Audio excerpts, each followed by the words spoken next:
Things have gone, pretty well this week in practice. Players were right back into it on Monday after having a weekend off and worked hard. It's a difficult preparation, both sides of the ball. When you play good teams, the focus has to be on, doing things correctly, doing the little things right, paying attention to detail, playing the right technique, doing your assignment right, standing in the right gap. And you got to do it time and time and time again, which takes a lot of mental focus. You can't have that break point, man, where you just say, I'm tired of this, I can't do it anymore, because when you play against good teams, you got to stay with it the whole time.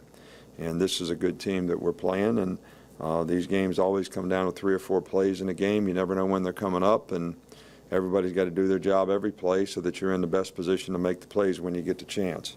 Our focus is to get our players to be in the best position physically and mentally to, try to play their best game and continue to improve, and that's what we're trying to continue to do with our practices. So from an injury standpoint, Dakota Ball came back to practice today. Bradley has, practiced some, still probably not 100%.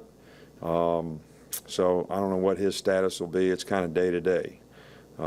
This is obviously a big game for us to have, game day here, and I know our fans will do a great job of creating a fantastic atmosphere for our team and our players, and it'll be a real positive thing for the University of Alabama in terms of the image that we project relative to the spirit that we have and the support that we have for, the team. And we certainly appreciate what our fans do to do that. Coach, you've mentioned the difficulty that Beckham and Landry present, and you've had a few different guys in that second cornerback spot this year. How's that coming along, and is there a guy that's kind of stepped up and welcomed the challenge? Well, I think that Bradley had done a really good job, and then he got injured, so Cyrus has done a pretty good job since that time, and the 2 young guys continue to try to make progress, and it's always the consistency with young players to be able to focus, and the volume of things, especially when you change, game plans from week to week in terms of the type of offense that you have to play against, the things that you have to do. So I'm not disappointed in the way anybody's progressing. Are we where we'd like to be? We still need to continue to improve, but I like the way the guys are competing, and a lot of guys have had to have new roles. Jarek Williams has been all over the place, playing star, playing safety, playing money. Landon's been all over the place, playing different places in the secondary. So, hopefully we can sort of take the guys in the roles that they have now and be able to continue to work with them so they can all improve as we go down the stretch here for this season. I want to know about Brandon Ivory. Is there anything to do with him? Do you think he'll be able to play this week? Yeah, he'll play.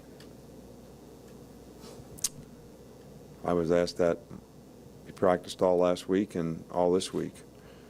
I was asked that last week and said he was fine. Nick, when you win a national championship, do you put more pressure on yourself to win another one? No, not really. Deal with that? I mean, the pressure that I put on myself comes from me, of wanting to do a good job, wanting to do the best thing that we can to help the players be successful. When you coach, you teach, you want to be the best teacher to try to put them in the best position so that they have a chance to play their best. And, that's always the challenge for me. I don't feel any more or less pressure in the situation I'm in now when I coached on a team that didn't win.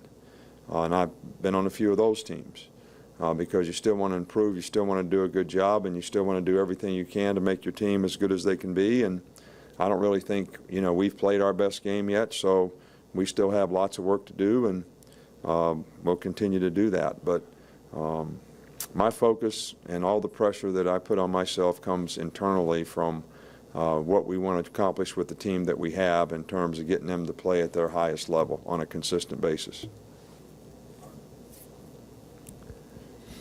You guys have recruited the state of Louisiana pretty good, had some good players come from there. What are those recruiting battles like with LSU when you're recruiting in Louisiana, and what did you see from Landon when he was in high school, and what was his recruitment like?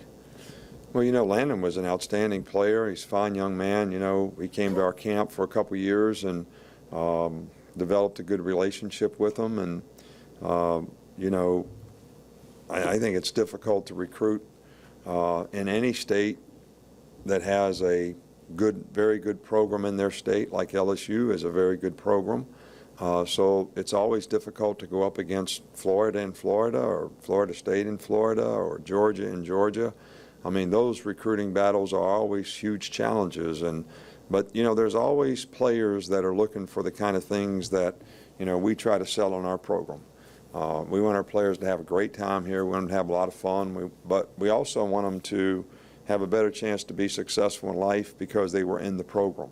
You know, the things that they learn, the things that they do personally, academically, and athletically here are going to enhance their chances of having more success in their life. And that's not always all fun and games, you know. I mean, a lot of it's hard work, and we try to create a structure for them so that they have the best chance to be successful. And there's players from all over that are interested in, you know, doing that type of stuff.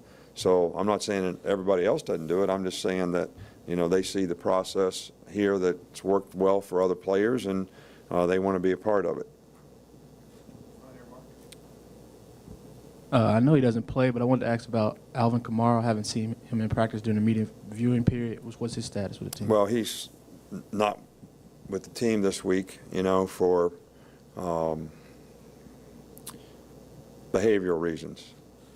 And that's about it.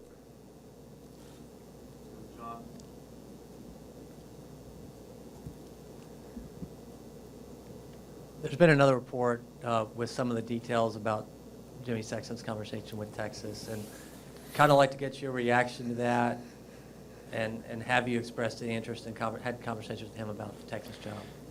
Well, you know, first of all, I don't know where y'all get these reports, and I don't know where y'all get your information, but I've already commented on all this stuff. There's nothing new or different that's ever happened.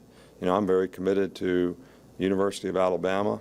Love being here. Talked about it before. Don't need to talk about it again.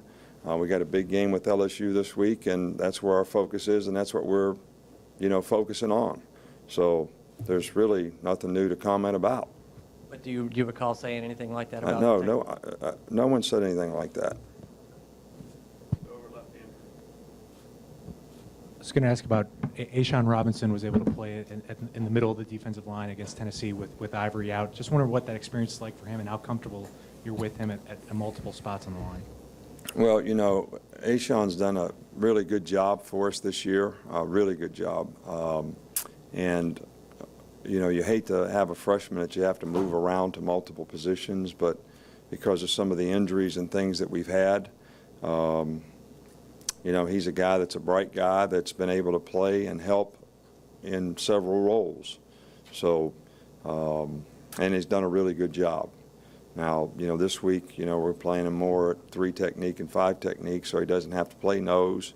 But I think A'Shawn's going to be a really good player, and we're still trying to work and get him to focus on a day-to-day basis so that he can continue to improve, so he can be all that he can be. But I think he's got a lot of potential and a lot of talent, and he's done a really good job for us this year. Real quick, Chris. What does it say about a player like Ed Stinson, who not only has never missed a game, I don't think he's ever missed a practice for any reason? Well, you know, Ed's done a really good job for us. He's been a really consistent performer. He's played a lot of good football here on a lot of good defensive teams and always done his job extremely well. He's certainly turned into being a good leader that sets a good example, you know, for other people. And we're hopeful that he can continue to stay healthy and do good things, you know, for us, you know, in the future here as his, you know, senior year kind of winds up. But he's done a great job for us. And I didn't even think of it that way, but now that you mention it, I can't remember him ever missing anything.